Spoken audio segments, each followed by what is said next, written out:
आज तक आपने सुना होगा कि इब्लीस हमेशा इंसान को इबादत से गुमराह करने की कोशिश करता है, मगर आज की यह कहानी इतनी अजीब है कि इसे सुनकर आप हैरत में पड़ जाएंगे।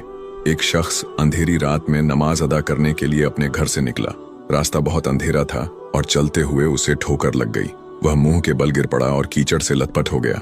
गंदे कपड़े देखकर वह वापस घर लौटा, लिबास बदला और फिर से मस्जिद की ओर रवाना हुआ।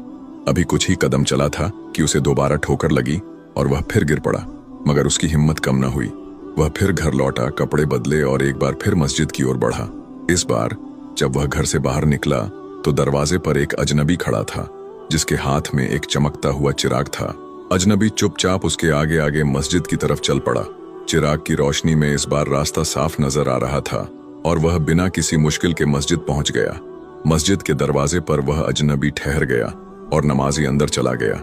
नमाज अदा करने के बाद जब वह बाहर निकला तो देखा कि वह अजनबी अभी भी खड़ा था, मानो उसे घर छोड़ने आया हो।